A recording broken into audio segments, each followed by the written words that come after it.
Hello, this is Carlisle on High Lit from, I guess we should probably restart that. Hey, it's Carlisle from High Lit. This is our show. It's about literature and weed. Call me Lyle. Uh, it's coughing. And today we're going to get started with random parts from Delacroix. That's what I have planned. It's a Wednesday show, so from the 9th of October on 1855. I get up late, I don't shave, and I'm not going out. I've made them give me a fire. I'm trying to check the cold while it's still in its infancy. It is delightful, I must say, to come all the way to the river and stay in one's bedroom, but luckily my imagination never ceases traveling. I go for my engravings to this little notebook. Indeed, is it not as good as travel to have such a lively scene beneath one's window? Here I can indulge my natural taste for bodily rest and withdrawal, if one can use such a word. Rain and dull weather only add to my pleasure and help me justify my dislike for exercise. Nerd. About 4 o'clock, I have a view of a very fine rainbow with clarity of detail that astounded me, and which I've never seen described. The bow was perfectly traced in the sky, and its colors could be seen clearly from the fronts of the houses surrounding the harbor, and trees forming the boundary of the view on the hill on the right, above the salt marshes, where part of the river. I like the yeah. Well, that kind of works. Yeah, right.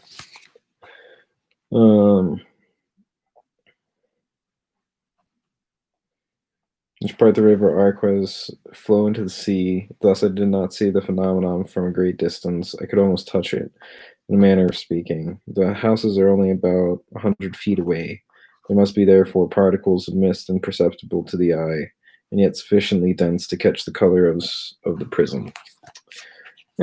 Just like a nice little account. We're just getting started on something. That's what I had in front of me. Oh, well, that one's a little dense. This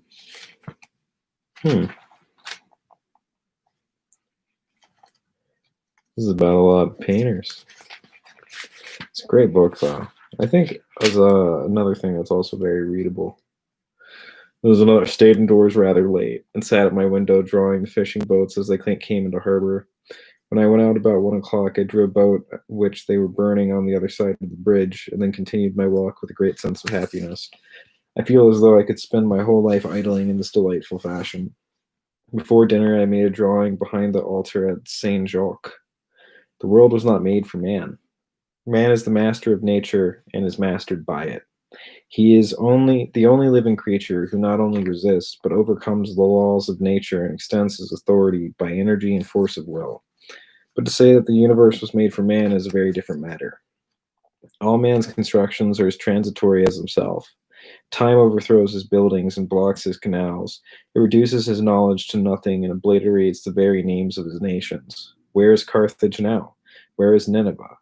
They say that each generation inherits from those that have gone before. If this were so, there would be no limit to man's improvement or to his perception of reaching perfection. But he is far from receiving intact that storehouse of knowledge which the centuries have piled up before him. He may perfect some inventions, but in others he lags behind the originators, and a great many inventions have been lost entirely. What he gains on one hand, he loses on the other. I have no need to point out how harmful to morality and even to health many of his so-called improvements have been. Some, by removing or reducing the need for exertion and hard work, have diminished our patience to endure evils, and the energy that was given to us to overcome them. Others, again, by increasing luxury and appearance of well-being, have fatally affected the health of generations to come, and have brought around a general decline in morals. We borrow from nature such poisons as tobacco and opium, and make them the instruments of our gross pleasure, and we are punished by loss of energy and the degradation of our minds. Entire nations have been reduced to a form of slavery by a moderate use of stimulants and strong drink. No sooner do nations reach a certain stage of civilization than they find themselves growing weaker, especially in their standards of courage and morality. This general loss of energy, which is probably a result of the increase in pleasure and easy livings, bring them to swift denigration and to the neglect of the tradition that was their safeguard, their standard of national honor. In such circumstances, it is hard for a nation to resist conquest. There will always be people ready to enrich themselves at the expense of degenerate nations, either because they are essentially barbarous or because they still retain their courage and spirit of adventure. This easily foreseeable catastrophe sometimes turns out to be the source of a new life into the conquered peoples. It purifies the air like a storm or a hurricane, brings fresh seed to an exhausted land. Sometimes a new civilization rises from the ruins, but centuries must pass before the arts of peace can flourish again.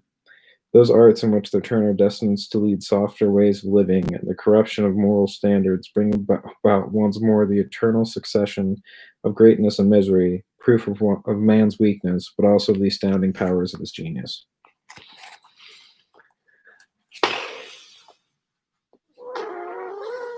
That was something.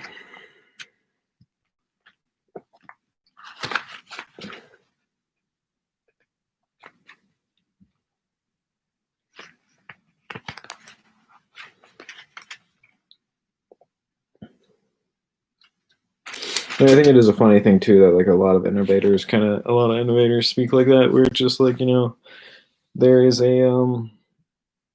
there's a value in the container, because like water and gas will go to whatever shape the container that they are in or contained by. That becomes what they look like or what they fill up. So I think that tradition kind of supplies that. And this is in the book that I've recently released, The Death of the American Novelist, where it's like getting back into, well, it's like the idea that genius is not what art is for. Genius will be successful no matter what it does. It could go into medicine, it could go into politics, it could go into art, it could go into engineering, whatever, and it'll figure it out because it's a brain that can do that. But when you're talking about somebody who's like, hey, I want to be like, a shoemaker, they might not necessarily be able to be the best shoemaker ever. They might have to, just be fine with what they like, the abilities that they have. So tradition is what enables the mediocre to even make great and masterworks, like to even make great and masterworks, because it gives them, it helps them with the thinking through it. Genius doesn't need that help, because it can either do the work itself or it can, like, it doesn't really, it can just exist. But tradition isn't for the people who are naturally at the top. The tradition is for the people who are just like, middling. Not as an insult, but just a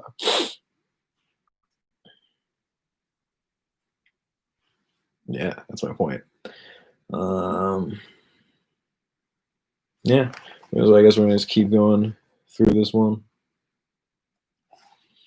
How many men have longed for death as a refuge and a blessing, that same death which is looked upon with universal horror and is commonly considered to be the one incurable misfortune, which makes it the cause of a fairly constant affliction in most people's lives. Yet even if death is to be regarded as a misfortune, should we not try to grow accustomed to the ideas of this necessary solution, or liberation from the other evils, of which we complain that there are evils indeed, since we can feel them? Whereas in death, which is the end, there's neither consciousness nor feeling. It's fucking emo, bro. Fucking emo. I said right on. I just, casually said. One of the greatest weaknesses in the French character is that everyone lacks a sense of duty. All right, what is Oh yeah, so that's just about the halftime, which is just stuff about painting. But yeah, there's like some existential literary value to this book. Also, I mean, as somebody who loves studying painting, it is very, Flesh, it is predominant within the colorist, even more essential in modern subjects, which offer few opportunities for the nude.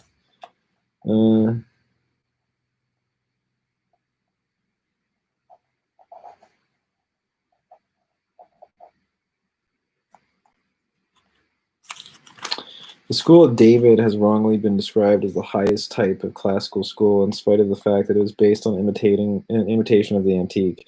It is precisely this often quite unintelligent and narrow-minded imitation which deprives the school of the chief characteristic of antique art, its quality of permanence. Instead of penetrating the spirit of the antique and connecting it with the study of nature, one sees that David echoed a period where there was vogue for antique art. That's interesting. The thing that I really love about the modern movements of that 1760 to 1890 is that they're classic and they are antique people, because they do feel like they're from the older times, but they're also entirely modern, and they're also entirely classic, which is just this weird sort of. I think it's very important to read because it teaches you about both. It teaches you about the foundations of our societies that we're living in. Oh, we live in one. And it also just teaches you how to read, appreciate classic art and vocabulary, and sort of just the method of discussion in general. There's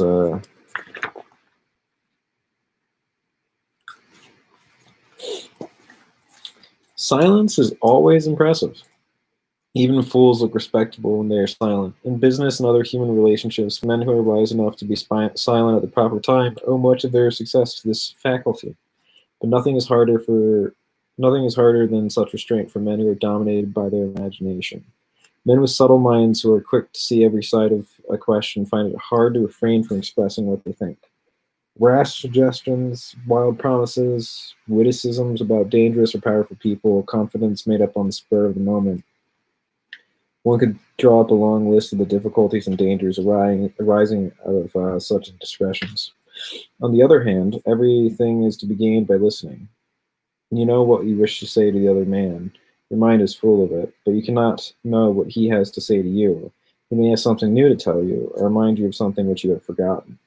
But how is it possible to resist giving a favorable idea of one's mind to a man who seems surprised and pleased to hear what one is saying? Fools are far more easily carried away by the empty pleasure of listening to their own voices because they are incapable of profiting by serious and instructive conversation, and because they are less interested in informing their hearers than in dazzling them with their brilliance. Fools feel self-satisfied after a conversation from which their only reward is all the boredom they have caused, is the contempt of sensible men. Pretensions, reticence, and as fool is the first sign of wisdom. I confess my preference for the silent arts, those mute things which Poussin used to say that he professed. Words are tactless, they interrupt one's peace, demand attention, and provoke discussion. Painting and sculpting seem more serious, you have to seek them out. Books, on the other hand, are inopportune, they follow you about, you find them everywhere. You have to turn the pages, follow the argument, and continue it to the end before you can pass judgment. How often have we not regretted the time and trouble spent on some second-rate book for the sake of extricating a few ideas scattered here and there amidst its pages? Reading any book that is not entirely frivolous means having to work. It causes a certain amount of fatigue. The author seems to wrestle against criticism. He argues and one can argue with him in return. The work of painters and sculptors, on the other hand, are all of one piece, like the works of nature. The author does not appear in them, is not in touch with us like the writer or orator. He offers it, as it were, a tangible reality, yet one that is full of mystery. He does not need to lure us into giving him our attention, for the good passages in his work can be seen at once. If it is unbearably mediocre, we only have to turn away our eyes, whereas a masterpiece holds us, in spite of ourselves, wrapped in contemplation with only an irresistible charm can induce. Moreover, its silent charm has the same power and even seems to increase every time we look at the work. Books are different.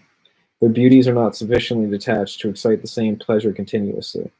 They are too much intermingled with passages which cannot be so interesting because of the need for links and transitions. Although we stimulate our ideas by reading good books, and that is one of the first claims of such readings, we involuntarily merge them with those of the author. His images cannot be so striking as to prevent our forming a picture of our own as well as the one which he creates for us. There can be no better proof of this than our dislike for long books. An ode or a fable has the virtue of a picture and can be taken in at once. What tragedy does not end by becoming wearisome, and how much more so a work like a meal, ooh, or L'Esprit de Louis Loy.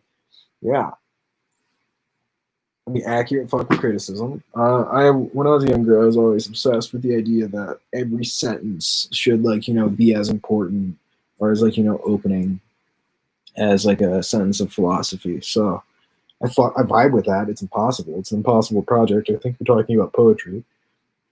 Like Eugene Oneggin's kind of like that. What else? Yeah, poetry. I've only got poetry coming to mind. I don't know of anything that's like. I mean, guess short stories as well, but um, I think that his way of talking about art is immediately legible and can just help with making sense of how to judge and view, especially classic art, especially art that's over a century or two old. Um, because yeah, I think that it just covers a lot of ground. Again, he covers a lot of ground. He has good references, and there was a Sam Hyde who said that the artist has to be like a blue collar, where it's like you should have the same attitude going in, like a steel worker going into the factory, and it's like, well, kind of, because it's like a guild. It's like this tradition. It's something that you should be educated in, because not because education itself is good, but because it's informative. It's like I am so tall because I stand on the shoulder of giants. That sort of poetic image. So it's like by being educated on these sources, it allows one to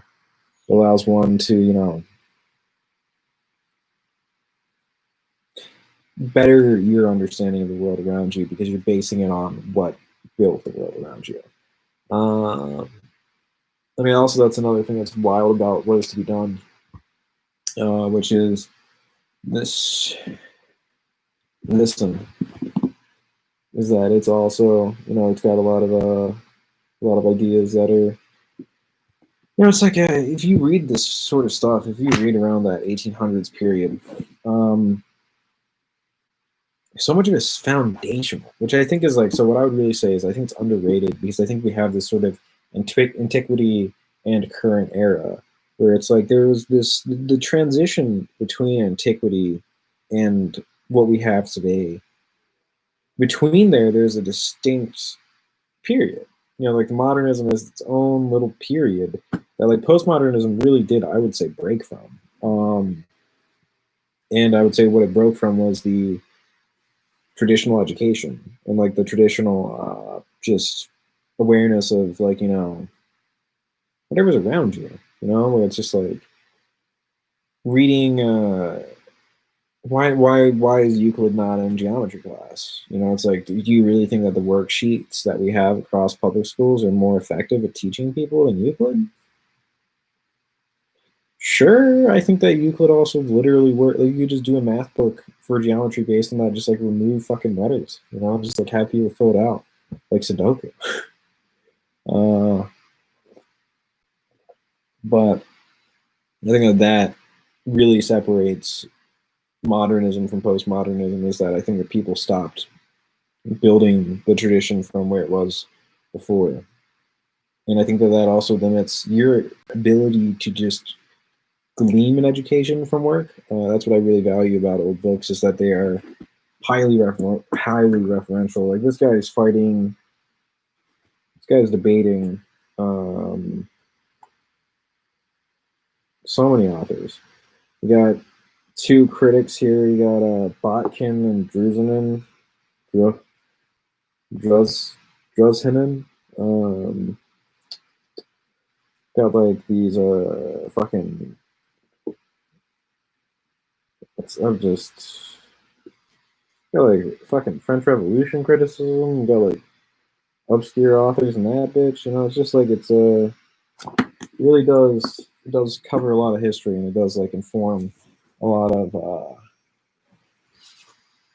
our experience just living in the wake of it. Obviously, the French Revolution is good to study in its own right, but I think that there is just a lot of undervalued. I mean, like Pushkin. Pushkin reads like just one of us, you know. And by one of us, I just mean like somebody born who conceives of a abstract world and not a religious world, if that's the way to put it.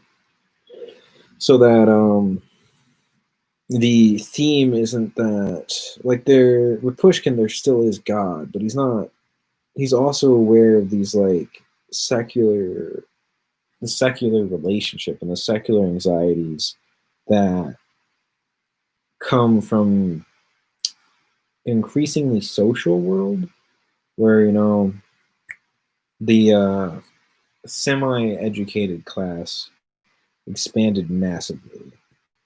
And with that comes like, you know, I feel like the petty anxieties where it's like, you know, social anxiety or performance anxiety and stuff like that. Where it's like, you know, it's like before it was, you just have to do it, so you're just doing it. But like now it's like a question of like, could somebody be doing this better than me? Am I truly superfluous? You know, all that stuff. Pushkin's very fundamentally important, I'd say, in that movement. As is this guy, but I mean, like, it is interesting because I feel like there is, through the banning of Russian books in the last century, you know, where America was like, you can't read them. I feel like our edgy people and our alternative people haven't really studied the history of it, where it's like socialism's first big victory came with socialism and materialism. So it's like the materialism and science opened up the possibility for nihilism, where it's like if everything just exists as it is and as a physical body with its own motives and trajectory, then there is no, you know, inherent meaning or inherent morality. There's simply just existence as it is. And that,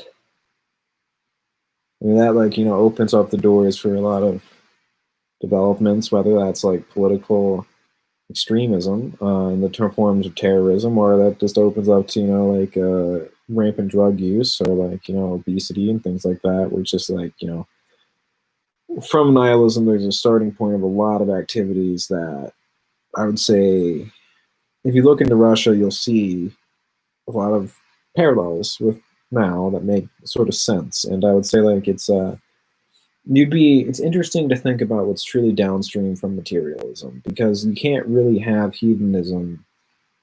I mean, I guess you could have like an religious hedonism, but like it's weird. It's weird because usually you're trying to live the right good life. So if you're just like, yeah, well, God just wants me to like gorge myself, it's like, you know, probably just you can.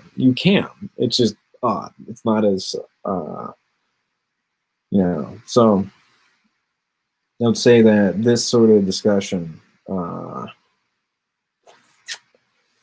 reframe sort of, I'd say, the understanding of certain programs where it's like if you think about, because, you know, like there's traditional divides and things like that, but with the materialism versus the what do you like, romantic, metaphysical, maybe, I guess it would like be material versus metaphysical. I think it's another axis where it's good to think about where you fall on that. Where it's like if you think about a rational meaning, which isn't to say wrong. It's just that like it's like, well, God wants me to do this. God put me here for a reason. This is good because it is divine and things like that. You know, like that's a metaphysical interpretation of the world, which is totally fair and totally good. I just use the word irrational because it's like it's not, you know,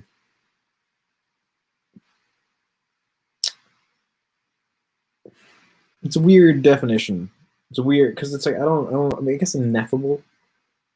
It's like it's meta rational is what I mean by irrational. So it's working beyond rational limits, and then materialism is like entirely rational limits to the point of I guess arriving back at irrationality. But I would say not irrationality, but amorality, because amorality can be rational.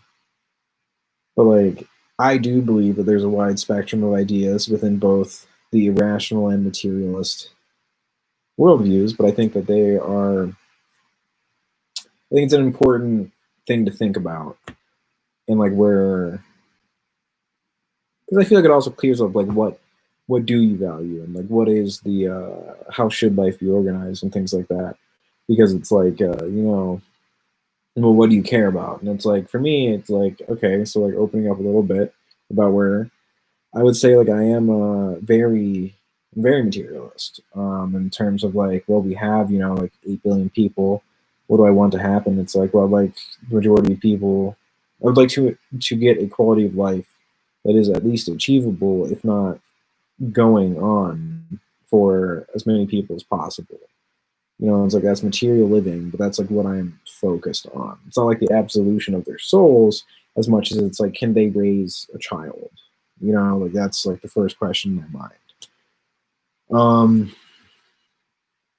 So it's like just thinking about what's important to you and thinking about what you actually want to advocate for. I think that's why that axis is useful. And also just like like the genealogy of ideas is I think a important question. Recommendation for music. Everything by Alice Coltrane and Pharoah Sanders, all their collabs slap. So I would say that's a recommendation. What has to be done? I'm getting through it. It's pretty good. I'm gonna say it's definitely pretty good. I don't know. It's not really the most readable book. It does get into penis envy. It does get into penis envy. So it's an old book. It's an old book. That's also what's fucking wild about reading the old lefties. Like it's like half woke, half based. Who would have fucking known? That's crazy shit. Oh, we're about halfway through the hour.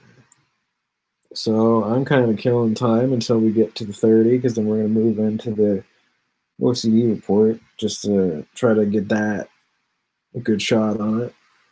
So I'm going to pull that up. Also check out the Fresh Toes. They're publishing me nowadays. I'm pretty into them, obviously. They've been great. Love them.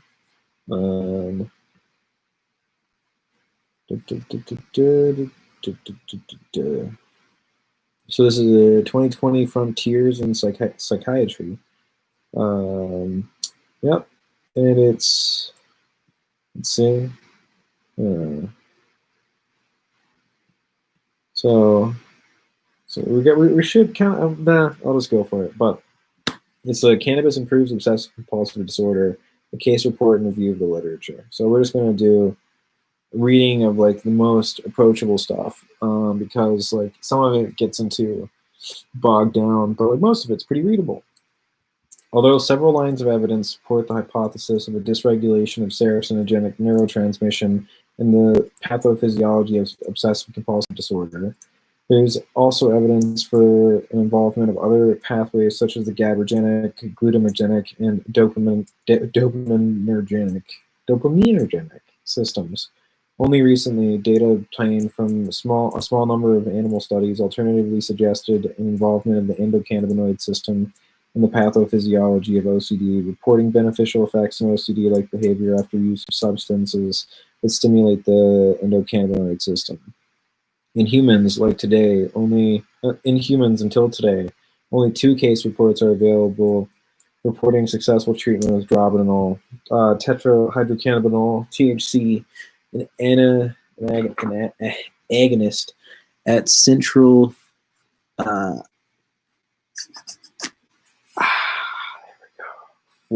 seamless at central cannabinoid CB1 receptors in patients with otherwise treatment refractory OCD. In addition, data obtained from a small, open, uncontrolled trial using the THC analog nabilone suggests that the combination of nabilone plus exposure-based psychotherapy is more effective than each treatment alone. These reports are in line with data from a limited number of case studies and small controlled trials in patients with Tourette syndrome or chronic motor tic and vocal tic disorder, often associated with comorbid obsessive compulsive behavior, OCB, reporting not only an improvement of tics, but also of comorbid OCD after uses of different kinds of cannabis-based medicines, including THC, cannabis extracts, and flowers.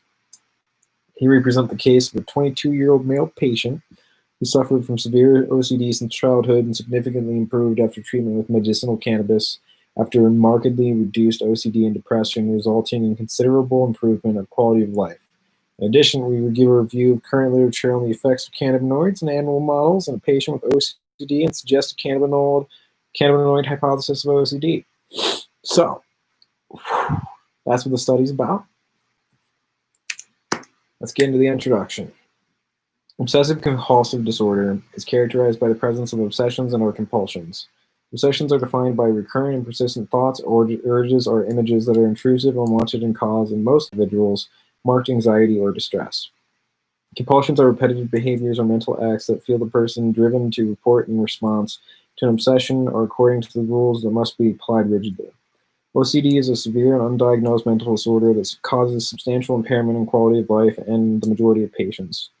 Prevalence of OCD is estimated to be around 2 to 3%. Up to this date, the only treatment approved for the alleviation of OCD are cognitive behavioral therapy and pharmacotherapy with selective serotonin reuptake inhibitors, SSRI. However, about 1/3 of patients does not benefit from these treatment strategies, experience recurrent episodes, or does not tolerate treatment with SSRI.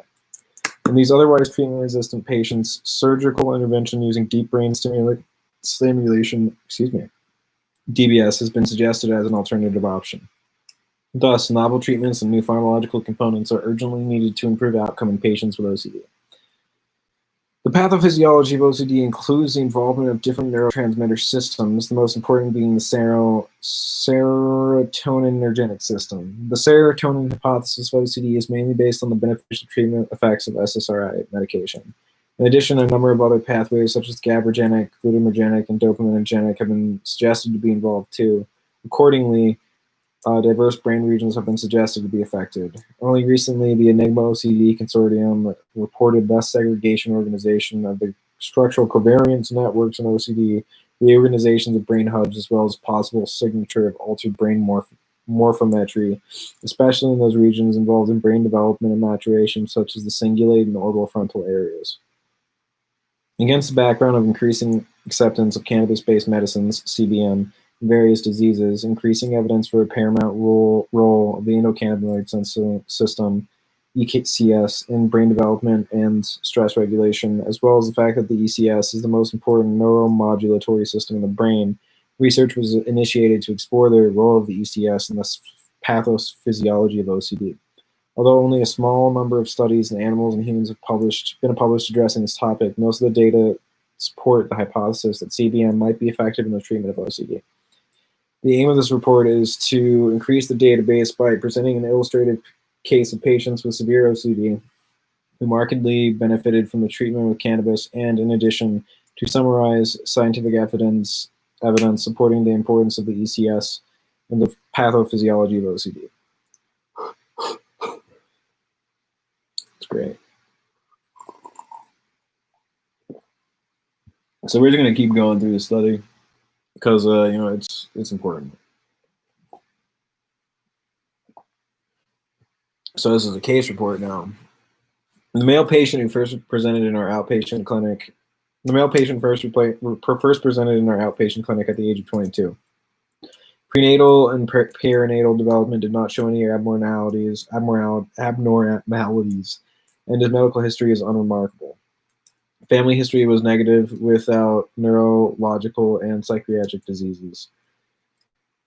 Further history revealed that OCD symptoms already started in kindergarten age. At that time, he suffered from compulsions with the urge to constantly close the door and checking rituals accompanied by just right feeling. During the following years, obsessions and compulsions exhibited a waxing and waning course without remission at any time. At the age of 17, in parallel to increased OCD system, he developed a depressive episode with suicidal thoughts. The diagnosis of OCD was only made 1 year before the first presentation in our clinic at the age of 21, after he consulted his general practitioner, because the symptoms caused increasing problems in different areas of life, and he was worried that he would not be able to complete his training as an animal keeper successfully.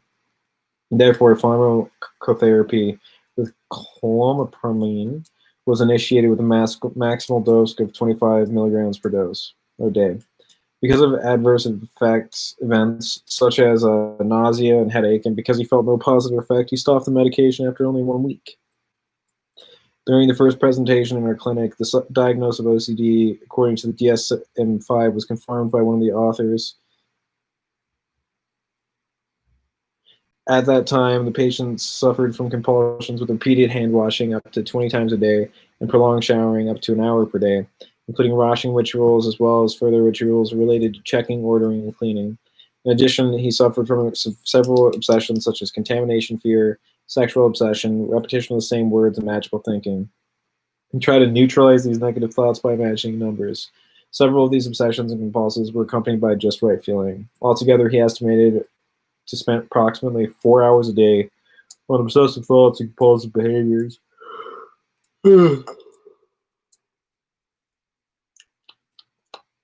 Non-surprisingly, OCD symptoms caused relevant problems in social life and at work. In his training as an animal keeper, his boss and his coworkers often exhorted him, mainly because of his slowness due to his compulsions.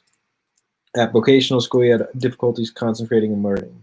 Due to his symptoms, he had stopped doing sports, neglected hobbies, avoided social contacts, and withdrew more and more socially.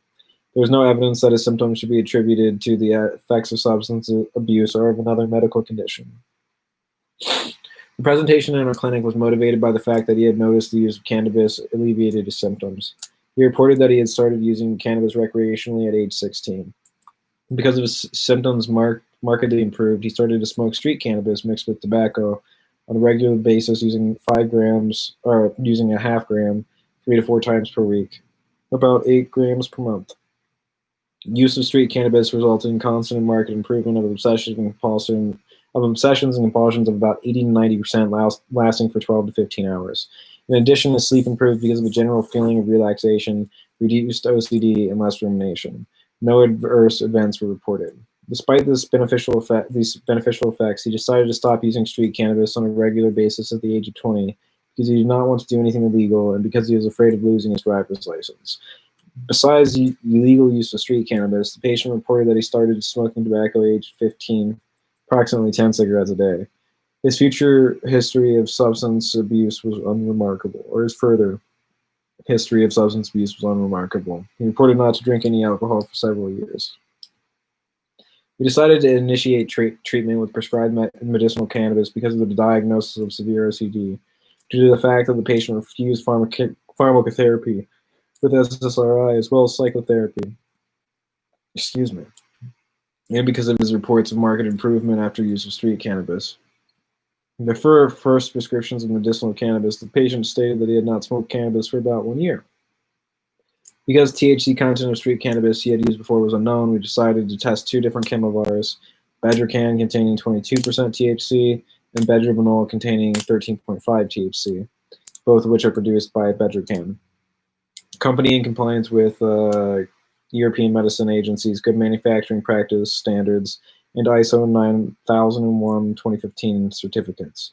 Since the patient reported much better effects using Bedrocan, treatment with this Chemovar was implemented with a daily dose of 0.2 to 0.3 gram. Immediately thereafter, he reported a marked reduction of obsession and compulsions of about 70%, as well as general relaxation, improved sleep, and concentration at school, as well as an overall improvement of his quality of life, resulting in better functioning and reduced problems at work.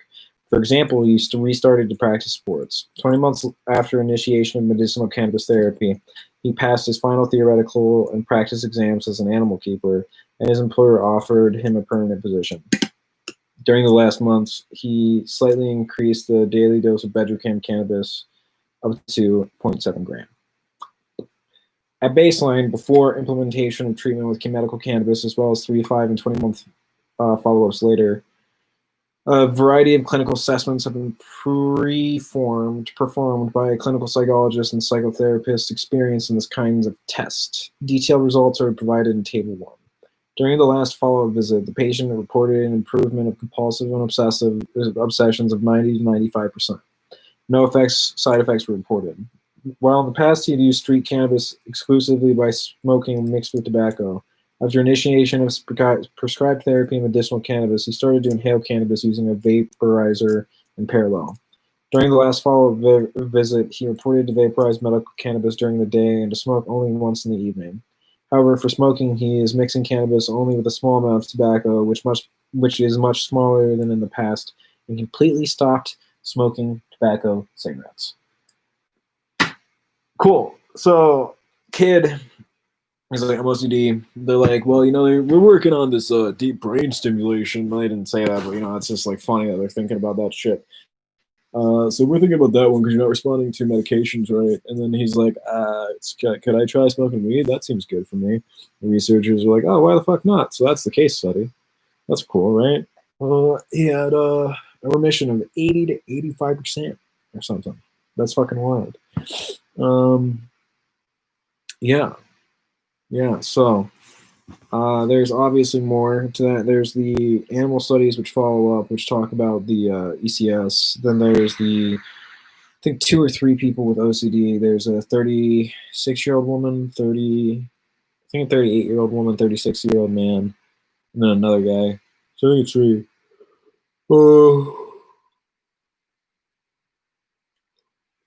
Yeah, wow. Running a show is hard, isn't it? But yeah. So let's see. What was I thinking about? Oh yeah. So there's proof that it can help some people. That's kind of the where we are with this research is that we're getting research that proves that there's a potential for positive effects from this. It's not that like we're going to have doctors prescribing this tomorrow. Although in the Czech Republic, they have had people covering 90% of their weed, which is why they've had a quadruple explosion of the use of that substance there. But we don't have that, So it is just right now we're working on like the acceptance portion of it, and research like this shows that it's like, hey man, like I understand that like you might not be like, oh my god, like people like it's like why the weed's not okay. Why is pharmacology okay at all? Where it's like, are you saying that people shouldn't be on substance? Because if so, then like SSRIs and antidepressants are also bad. So it's like, I don't know. I don't feel like there's really a counter argument because it's like either you're against all depressive medication, which would be fine because you just don't want people to like change their natural biology, and it's like, well, okay, but what about also diseases and shit like that?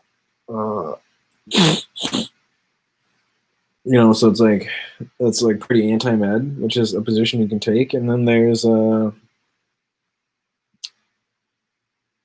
yeah, so SSRIs work, and this substance also directly targets SSRIs, so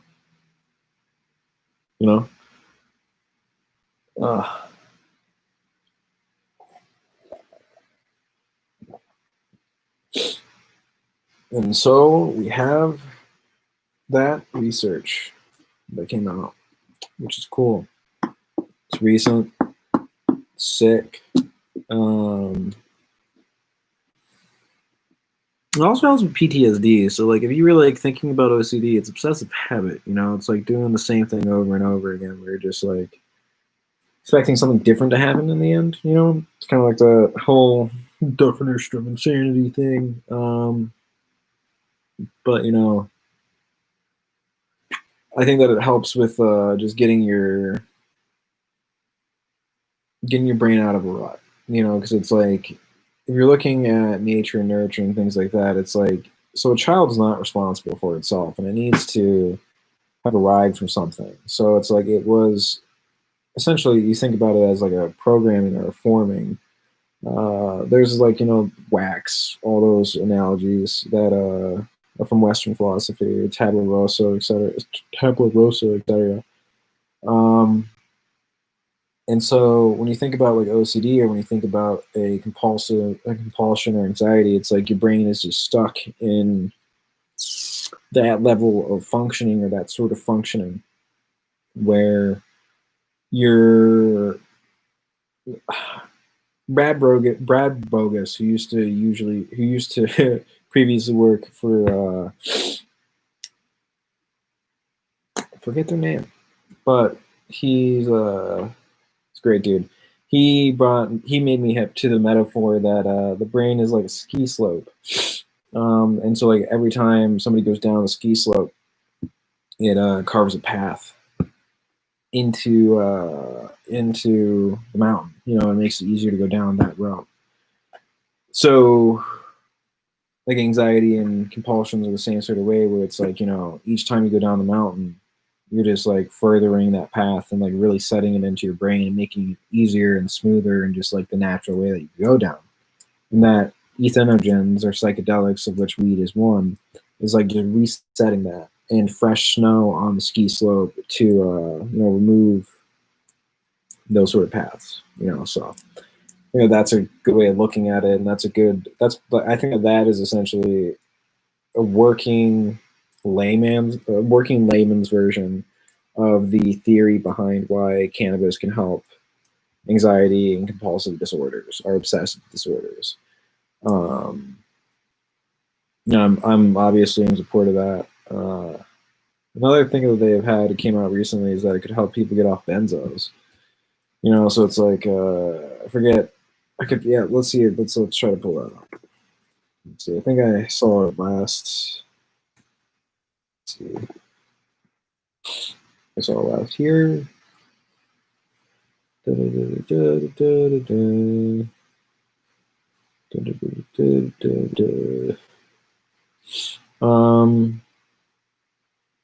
So on an analysis of 146 medical patients, on a 2-month prescription course of medicinal cannabis, 30% had discontinued benzos. After follow-up, after 2 prescriptions, 44.5%, and finally 45.2% had discontinued using benzos, or benzodiazepines, diazepams. I don't know if I can remember how to pronounce it, but so it's 45.2% of people, according to this study, which was I think last year. Let's see if I can get a date on that. That study is reduction of benzo use in patients prescribed medicinal cannabis. And so that was published by Chad Purcell, and I'm looking at the date. It says it says 2019. So this is 2019 research, which found that 45.2% of the people who were using cannabis so that's almost half, could quit using benzos. And like, you can overdose from or not overdose, you can die from withdrawal of Xanax. It's alcohol and Xanax, which the withdrawals can kill you. And if we can get 45.2% of people off Xanax, good. Because then you're never gonna die from weed withdrawal, dude. You're just gonna be like aggravated. You're just gonna be aggravated. You're just gonna be like, oh man. So I think that also happens with the I think it's just like reworking it, man, and just like getting to, because there's like, this is where I really think that Lang is important. R.D. Lang, I don't fucking know this guy. Where I really think that he shines, where he's really important, is the idea of the existential or literary reality of the brain, where it's like it allows if you can work through your issues philosophically, it allows another angle than chemistry, and also I would argue a much older angle. People have been talking forever. People have been depressed and like dealing with stuff and having difficulties since the beginning of time. And like, what do? They just fucking talked it out in large part, where it's like somebody's like, man, I'm fucking depressed. And it's like, well, what happened? It's like, well, my wife and I had 14 kids. 7 of them were stillborns. Then like fucking 4 of them died from disease. 2 of them died in war. And so I've only got the one left, and that one doesn't even, I don't know. Like he's got cerebral palsy. So it's just like, this is a fucking tough life. It's like we don't have any like healthy food or any sort of like, like real adequate medicine or anything like that. So it's like it's just not going well. And it's like that's gonna naturally make you depressed. And then it's like, why just focus on my work and try to get by? It's like, well, it makes sense. Humans weren't really meant to be happy. Humans weren't really given the Garden of Eden. Like that's a nice story. It's a nice promise. It's fucking bizarre. But I feel like now it's more relatable than ever. It's like now I feel like it's the easiest way to imagine the Garden of Eden because you're just like, yeah, it's like a peaceful field with like food or whatever. Whereas like before in history, it's like, well, we're constantly at war all the fucking time. So it's like it's a real image of like stability and peace that like is barely imaginable. But now I feel like it's almost commonplace. So we were told to use all the plants, so use weed.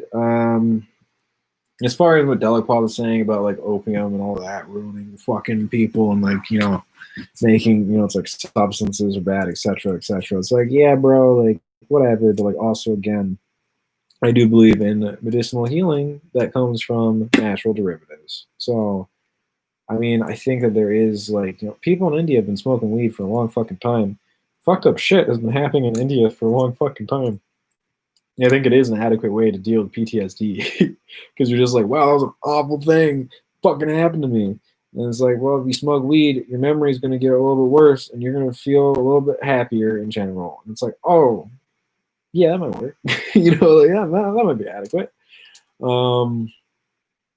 So I think that it is a useful substance. Also, like, opium is fucking great for surgery. Are you fucking kidding me? If you're going to, like, cut my leg off, really, bro? You think you're not gonna give me any morphine? You're gonna cut my leg off? I don't know about that one. Yeah, I'm definitely gonna be asking for that shit. Yeah. So I don't know. I think that he's off base there, but I do think that he's an excellent talker. The thing that's also wild about studying the classic progressives is again that they are like it's a joke that they're based in woke, but they are where they're just gonna have these like opinions that are gonna reflect this like traditional values and like this like just earlier mode of civilization that's like completely fucking foreign to our understanding of the world. And yet at the same time they're going to be like way more progressive as well. We're just like discussing these other values that are like, bro, like I feel like a communist would blush talking about that shit. So I think that's like a weird thing about the old leftists, the old progressives, is that yeah, they're just, I don't know.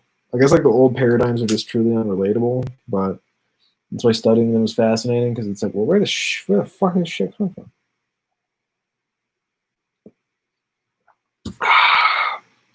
Always the wind down where we really fucking kill it. Yeah, Dostoevsky is being beaten to death. That's so weird. We went for like a 10-year dark period on the guy. Then Jordan Peterson, I guess, brought him back. But like, yeah, if you read any books, like everybody fucking talks about them, like Kafka, Camus, Sartre, et cetera, et cetera, et cetera, et cetera, et cetera, Chekhov. Like everybody discusses the. I think he's like a father of existentialism. So I guess that's still where we're at. That's my problem with postmodernism is like I don't feel like they really move past existentialism. Where it's just like, but like, what if everything's what you make it, dude? It's like, yeah, that's still modernist, but okay. I don't know.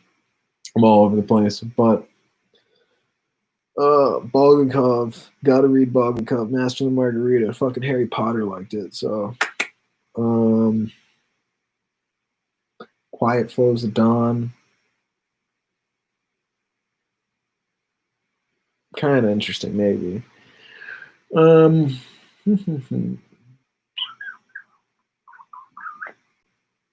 Well, thanks for tuning in.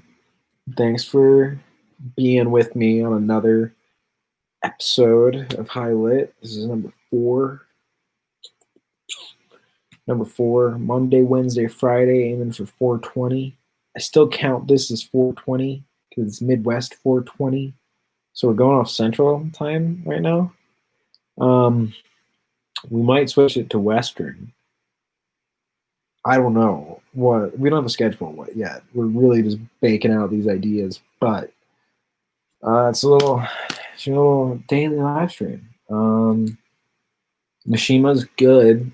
I'm not really fucking crazy about him, but he's good. He's decent. What else? What else is there to share right now? Everybody should read The Castle in America. I think that The Trial might be my favorite, but I think it's heavily overrated. I don't know why anybody thinks that that's where you start with Kafka's novels. America might be the best starting point because it's the most like imagined. Like you can fill in the blanks. You don't really need to understand the style fully to get the book.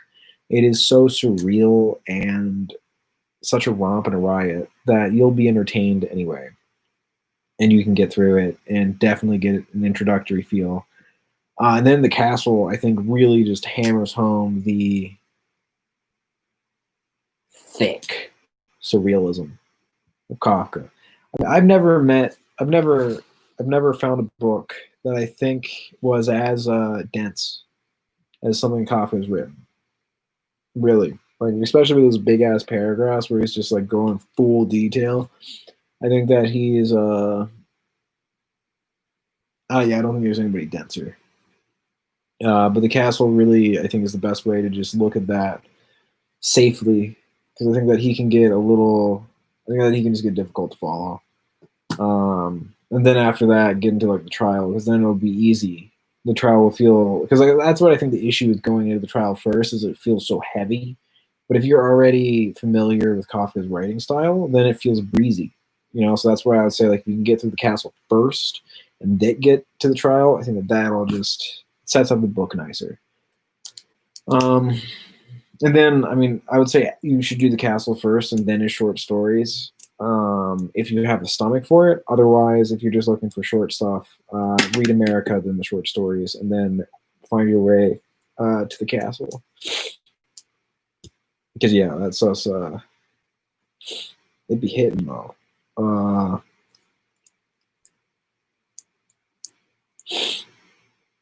His diaries are fucking funny. He's a really funny author. I think that he's definitely canon, definitely important to get through. Even fucking R.D. Laing talks about him. He's talking about, again, R.D. Laing, The Divided Self. It mentions Bacon, Shakespeare, Kafka, Nietzsche. I think it also mentions Dostoevsky. I don't fucking remember it, but great reference book. I don't know what's going on with my nose. I feel like it's just because it's fucking winter. It's snowed out. It's fucking cold. It's not even like running. It's just fucking annoying. So welcome to my life. We're good. We're good. This is another day. 3 hours a day of hanging out and talking about books and weed. What else could you want? We're gonna be doing music shout outs too. But we're refining the formula. We stay generally focused throughout the whole thing. We got it. I should probably, again, I'm working on scripting this stuff, but also I think it's more important that we just make the time to hang out with one another. Gotta make the time. You can follow me on places. You can buy my book, which I think is the most important thing. But yeah, this is High Lit. We're digging out our space. This is our show. Welcome. Hope you liked it. We support weed. We support classic lit. We support freedom. That's as far as I'm going to go. Yeah. Read more books, smoke more weed. That's a good motto. Read more books, smoke more weed. That's what our statement's gonna be. Check out The Fresh Toast, where I'm being published, and also check out Cannabis Therapy Magazine. Both of them are fire, and yeah, I'm happy with the work that I'm doing. Cool. I will see you guys on Friday. So be well. Thanks for tuning in. And this is Highlight. This has been episode 4.